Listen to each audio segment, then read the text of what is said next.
Yo, yo, yo, yo, what's going on, everyone? Uh, DC Wrestling back in it again.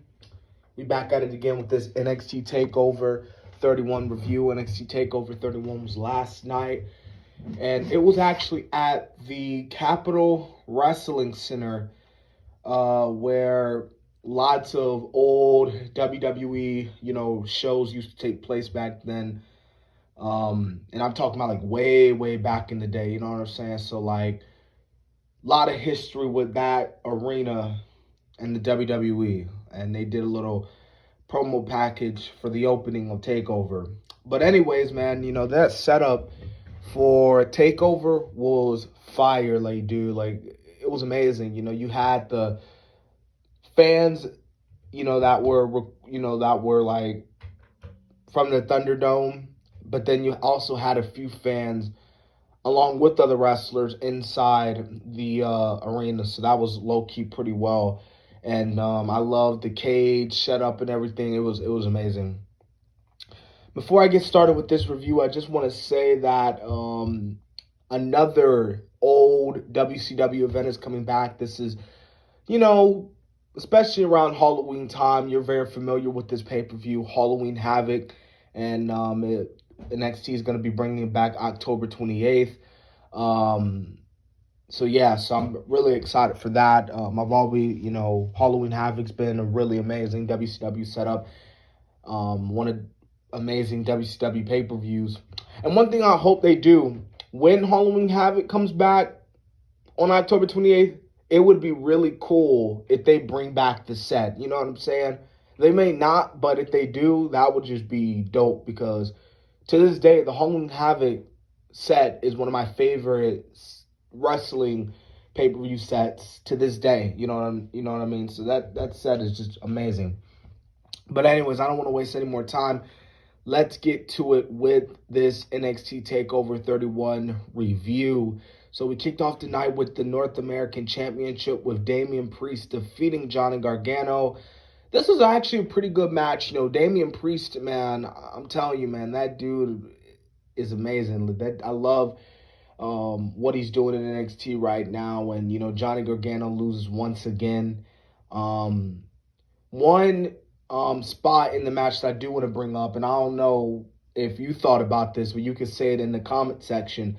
Damian Priest, did a flip on the outside of the ring, but Johnny got out the way, and the security guards were there, and they fell on Damian Priest.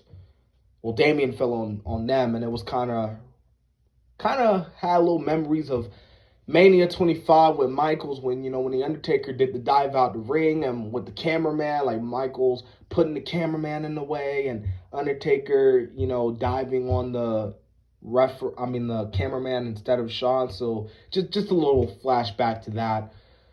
Shawn Michaels versus the Undertaker, one of the greatest Mania matches ever. Like, love that match to this day. But anyways, man, Damian Priest retains. Predictable. I said in the predictions Damian Priest was going to win.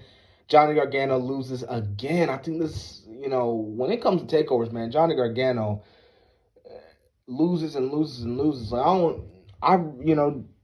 I've said it before and I've said it again, man. Johnny Gargano right now has not really been that special. I feel like he's lost some steam, actually, to be perfectly honest with you. I don't know what they're going to do with Johnny Gargano. Like I said, maybe if they're going to keep him in NXT, he could form a little alliance with Austin Theory for the tag team, titles. But, as of right now, I don't know what they're going to do with Johnny Gargano. That's the only thing I could really do. Unless they're really, really done with Johnny Gargano, who knows? Maybe he can go to NXT UK. And if he don't want to go to NXT UK, he could go to the main roster. But let's be real, I don't think Johnny Gargano might not succeed on the main roster, to be perfectly honest with you. So we had the next match, which was Kushida versus the Velveteen Dream. This was actually a pretty good, decent match. It was very, very physical. Kushida getting the win, and Kushida attacking Velveteen Dream before, and I believe he attacked him after the match, which I believe makes Kushida a heel now, which, I don't know, but for Kushida's first takeover, Kushida proved that he could go. Obviously, Velveteen Dream, like I said, Velveteen Dream, I haven't really much cared about him because, like I said, he's been losing a lot of steam, especially with the allegations. He's been getting a lot of hate. So that's with Velveteen Dream. Like I said, the match was decent. It was pretty good. And Kushida picking up the win. And who knows, maybe Kushida might be going after the North American Championship next. Who knows where Kushida might be feuding with next. So who knows? We'll see what happens. And the same thing for Velveteen Dream. We'll see what happens with him next. Now, we have one of the best matches of the night. I think this match was actually second best of the night if the main event didn't happen. And that was the Cruiserweight Championship between Santos Escobar defeating Isaiah Swerve Scott. Now, this match was really good. And I could see why, it was on TakeOver and not TV, because it was TV, because they had limited time, because, they had to do other matches. But with the TakeOver, obviously TakeOver not lasting that long, like 2 hours, Triple H was like, go out there and do what you need to do. And that's what they did. And, it sucks because everyone, well, minus Candice, who lost, but those were the only two that, who I wanted to win but didn't win. Jesus, I'm saying a lot. By the way, I'm sorry for saying a lot. I'm just saying it. But yeah, when it felt like Isaiah was gonna win, Escobar, pulls him back in the ring post. And it kind of reminds me of, Johnny Gargano and Andrade at Philadelphia, when Andrade pushed Gargano back into the ring post and then double kneed him and then hit his finisher. So that, like I said, kind of reminded me of that. Great match. And Escobar picks up the win and retains the title. All right, so we got the next match, which was the semi-main event, and it was Candice LeRae versus Io Shirai. This was a really good match between both women. Obviously, Candice LeRae, great in the ring. Io Shirai, one of the best women in the world, I will admit. Like, she's one of the best women, not just on the roster, but in the world. Like, she literally is amazing, But really great match between these two women. Obviously, Io picks up the win. Johnny tries to help Candice, but Io does Io, and she retains her title. But not only was people were talking about the match, it was what got people talking after the match. Because not only did we see one return, we saw two returns. So Toni Storm is showing up on the Videotron, whatever you want to call it. Well, she's showing up on a video, and she's talking about how she's back in NXT because she's been in NXT UK, and because she was NXT Women's Champion over there, it's like, okay, I'm coming to NXT. It's like what Pete Dunne, he was a UK champion for a long time. Now he's over in NXT. You know what I'm saying? But anyways, man, Toni Storm was basically like, I'm back in NXT, and I'm coming for that title, and it's Toni time. But then, because, for about a few weeks now, they've been hyping up who's this mystery person is, and I thought it was Bo Dallas. I said in the predictions, it's Bo Dallas, and it's going to be Bo and Finn going after it next. But no, it was Ember Moon.